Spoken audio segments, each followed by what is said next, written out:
All right. Well, Django obviously wants to be in the video. Oh, go away. Sometimes you have to tell them to go be dogs. A couple of y'all comment on the videos and you're like, how far does it take you to get to these places? I'd say it took me maybe 45 seconds to get to where I'm at right now. Where I stay, we stay really deep in the mountains, so kind of everything around us looks like this. It's not hard for me to find a spot like this. I just go outside and throw a rock, and wherever it lands is where I go. Say hi, Enzo. I wanted to make this video today because a lot of people have been asking about my culture and my heritage and how I grew up. So let's get into it.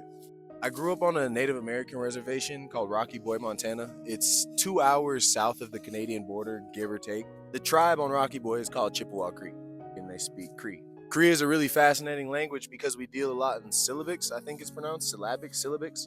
So if I show you the alphabet and you try to translate it to English, it's going to be extremely hard. If you were to look at the American translation of Cree words, it wouldn't be an exact match.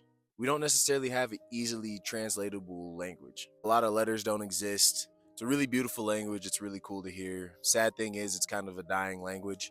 A lot of people from the reservation don't speak the language.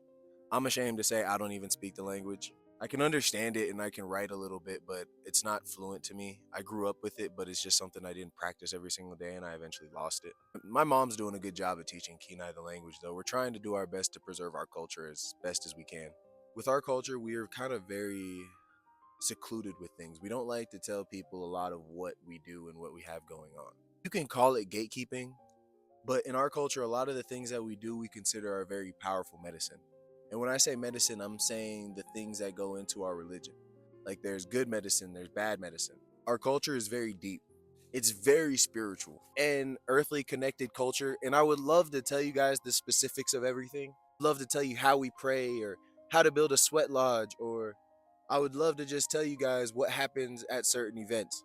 But I genuinely can't even show you guys. I can't tell you and I can't show you guys.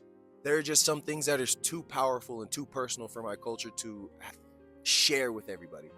Forgive me because I would really love to tell you guys about the culture, and I'll show you guys what I can. I'll even show you guys the reservation. Rocky Boy is a very, very small Indian reservation. If you look at like average Indian reservations, we're on the way smaller side. We are a small reservation. We've kind of always been a small tribe. All natives got the short end of the stick, but we definitely got the short end of the stick that had a pile of crap on it. The reason I'm saying that is because we don't necessarily have the amenities that a lot of these reservations have. I'm not saying every single reservation is rich because by no means are they, but there are reservations that are a lot more well off than reservations here in Montana.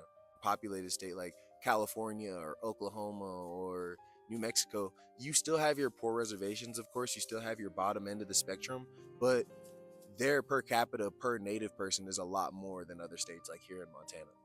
It's really cool out there. It's really open. There's no buildings. There's no buildings in Rocky Boy really. There's houses, and a lot of the houses are kind of beat down, but we like when I say there's no buildings, I'm saying like there's not like a city. We have like an Indian health center, there's a gym, there are churches there, there's a school there. There is amenities there, but it's not like that, like that's it. And each place is like maybe 5 miles away from each other, give or take.